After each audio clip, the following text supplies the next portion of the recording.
I came across this video by Ken Simpson this week because a few people were sharing it around online and it was kind of picking up traction again, even though this video is 2 years old. And it really struck a chord with me because aside from the very clickbaity and incorrectly titled video it shares some points that I think that resonate with a lot of people, and they don't really think through the conclusions that come from this sort of argument. Now, don't get me wrong, Ken makes some really good points in this video, but the general assumption and thesis of his video, I absolutely disagree with. And we're going to go through his video, bits and pieces of it. I've kind of cut it up for time. If you want to watch the whole thing, I'll put a link to it in the description so you can go check it out. He also references a short film that I'm not really going to show, so you can check that out as well. I don't know Ken. He seems like a pretty talented guy, but I had to make this video because I don't want people out there thinking that resolution doesn't matter, because that's ultimately the conclusion Ken comes to, and I seriously disagree. So let's see what Ken has to say. Hey everyone, Ken Simpson here with what I'm guessing should be a somewhat polarizing informal essay about camera resolution and why it just doesn't really matter. Okay, so this episode slash rant has been in my head for quite some time now, and it's based largely, of course, on my own experiences, coupled with this new trend of television manufacturers pushing 4K television sets. Well, Ken said it right there. He knew it was going to be polarizing, so he should expect this kind of feedback, especially someone like me who disagrees with the premise that resolution doesn't matter. Now, the shocking thing to me was there were a lot of people in the comments section of this video who agreed with Ken, and based on this video, they love what he has to say. But as you'll see, it doesn't hold water.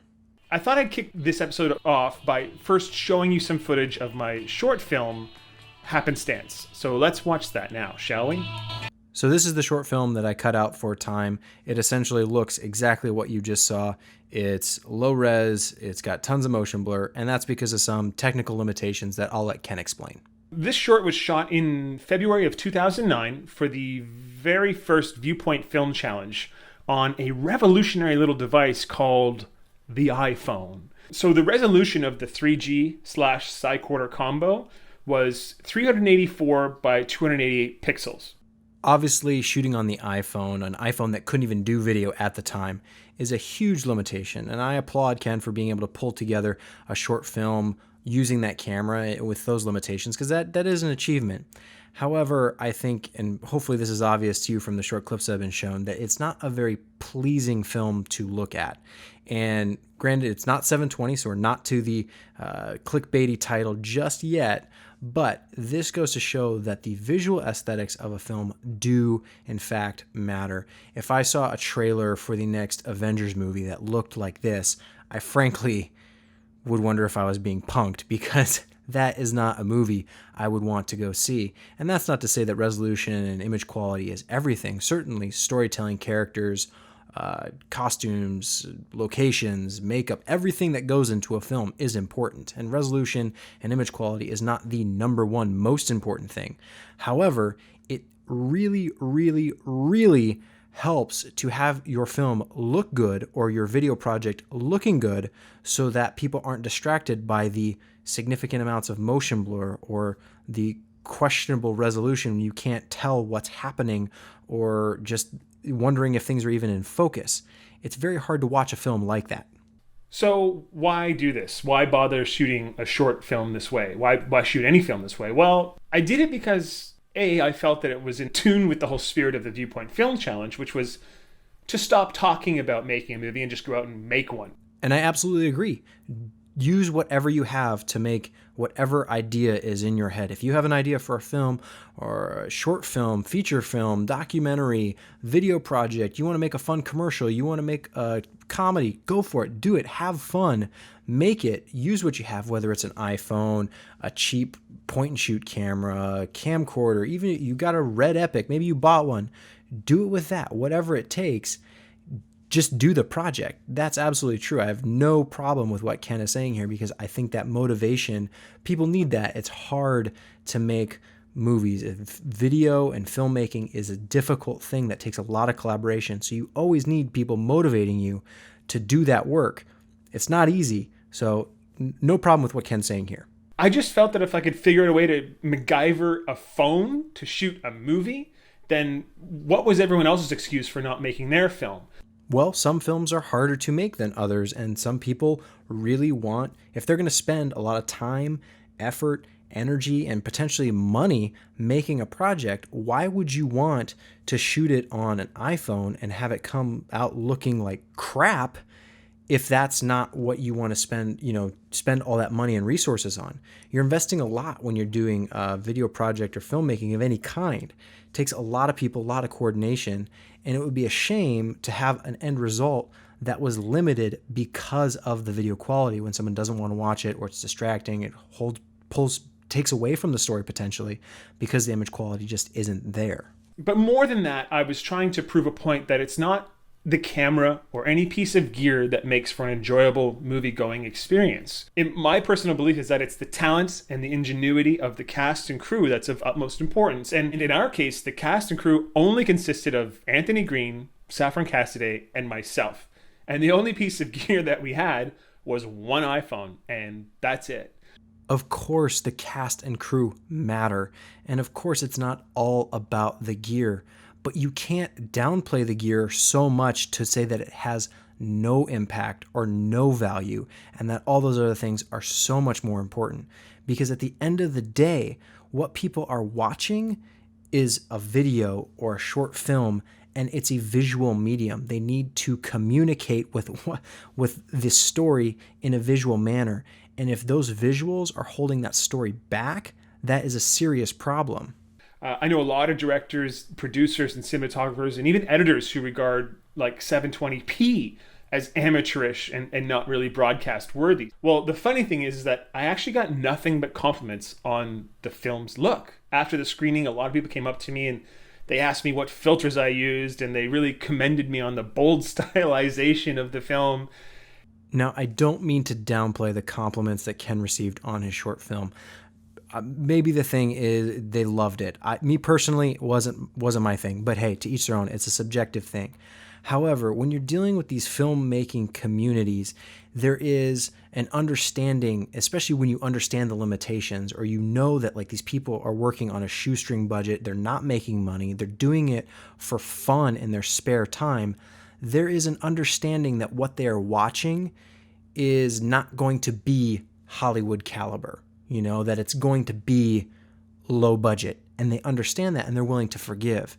However, general audiences who are just watching something out of context, not inside of a film festival or in some kind of competition or with other filmmakers, are far less forgiving. This was like day one, college film school, was that anyone who when you're making something, you have to assume that the person watching it will have no idea of what went into it. They're not going to know how difficult it was, what your limitations were.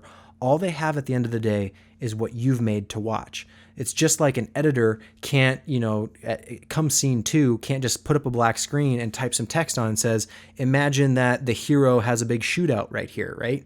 Or like, there's stuff missing, or, the edit's really bad, or they didn't have time to color it or whatever. You can't make excuses like that because people aren't going to know that. You can't preface your film and put a disclaimer before your video saying, hey, we didn't have the budget to finish it, so use your imagination. It doesn't work like that. What's on screen is what matters.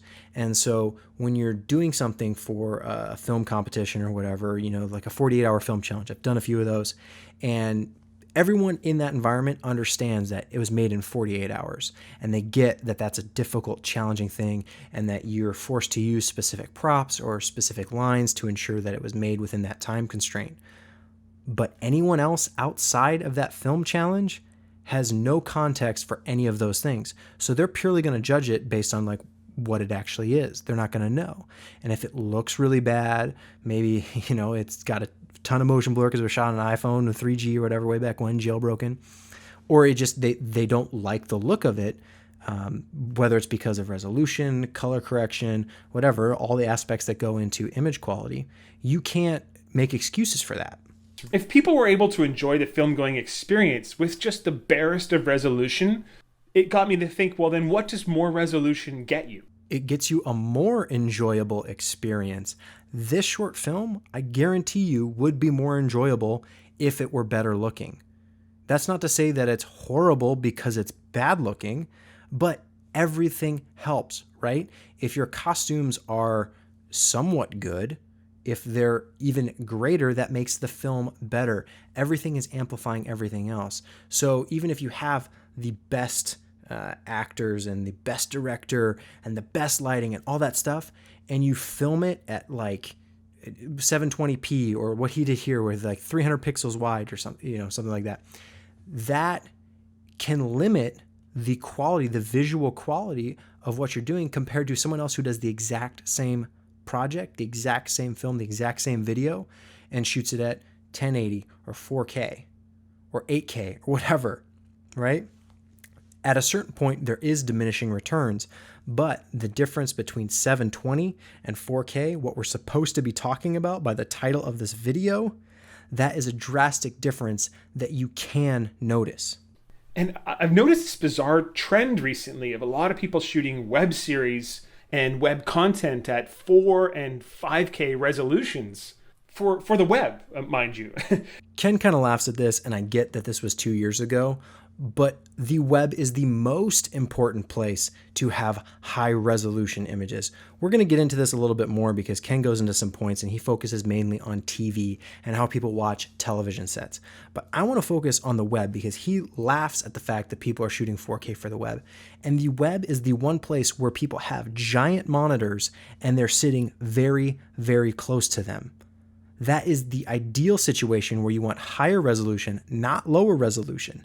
Granted, a lot of people watch videos on their iPhones and small, phone devices, but even like tablets are getting up to 1080p, 2.5K, those resolutions because people are holding them right in front of their face. And so you need that visual clarity and quality.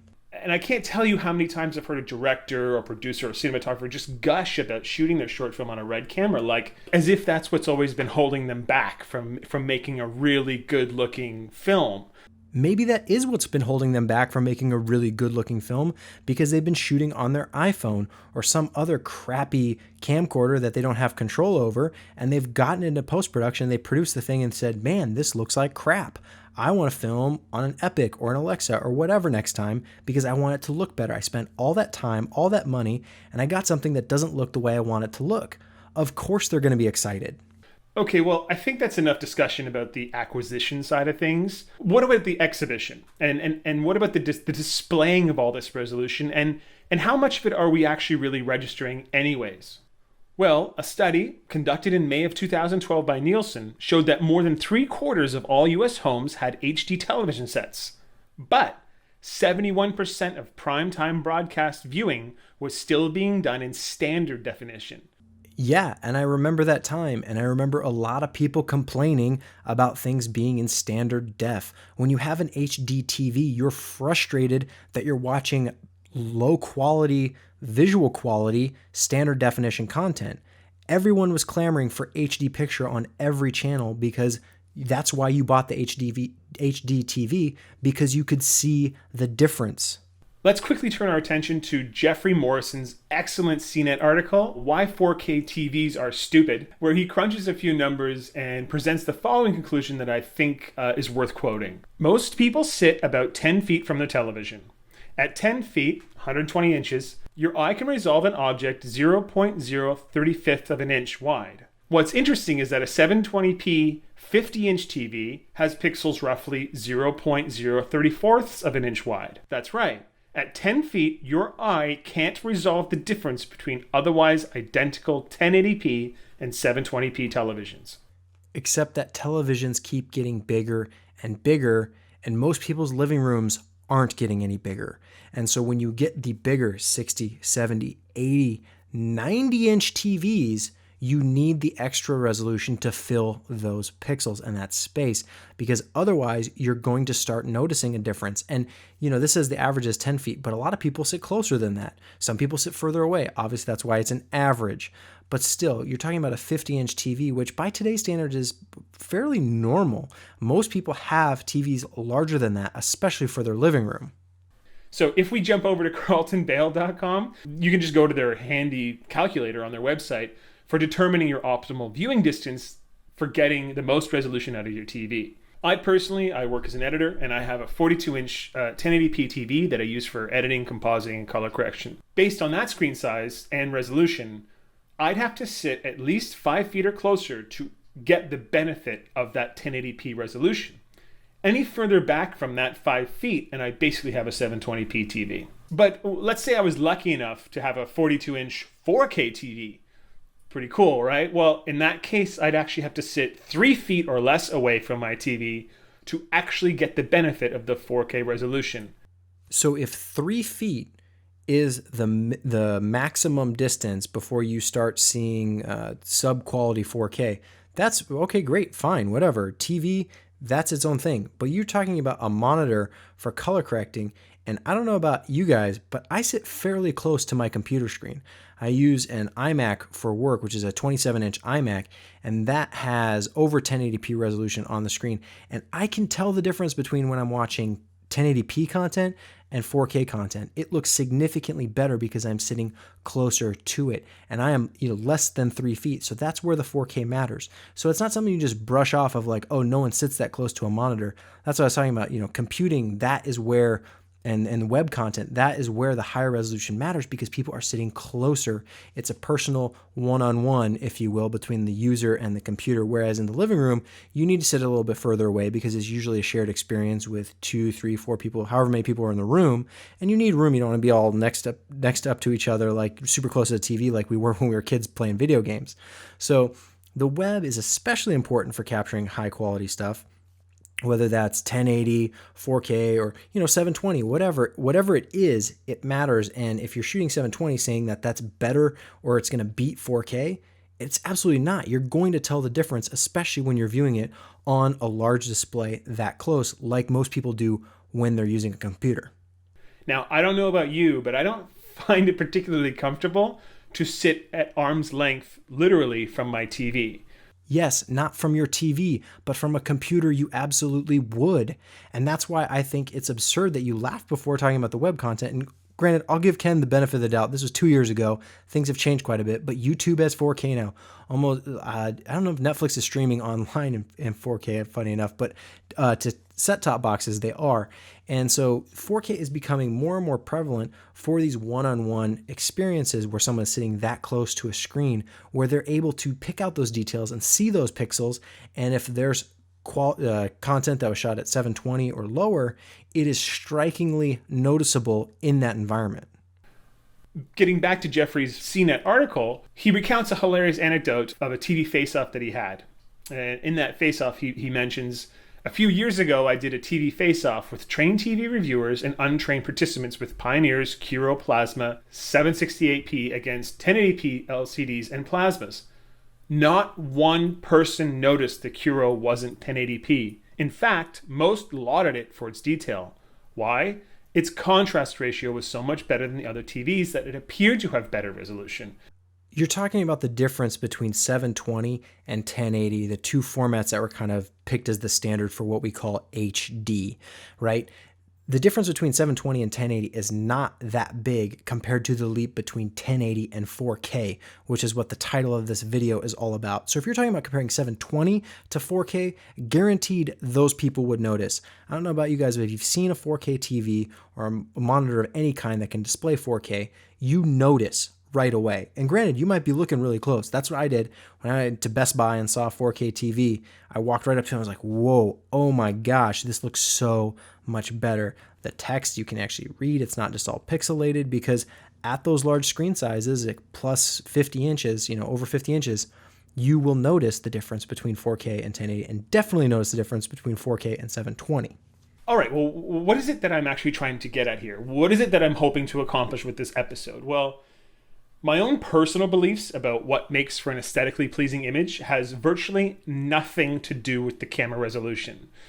So the next time you plan on shooting your short film or web series on a 4K, 5K, or 6K camera, try opting instead for shooting with a smaller, lighter 720p camera. I will bet you that it will look 10 times better. I bet you it won't. I bet you it will look exactly the same as if they had shot it with 4K or 1080 or 5K or whatever. Because if you're doing this right and you're taking all this into account and you're giving time for your actors, for your script, for the lighting, for the wardrobe, for the locations, for all the things that go into making a video or a short film, yes, the camera is just a tool to get that job done. But it's not going to look better just because it's 720. In fact, it will look worse, as we've already discussed. When viewed appropriately, the 4K version would look better. Why?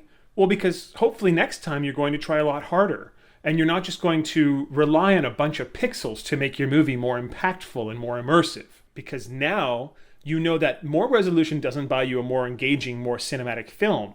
The cinematic look and feel of your next film will instead be created by choosing interesting angles, employing dynamic camera movement, and the sophisticated and inventive staging of your actors within your carefully chosen locations.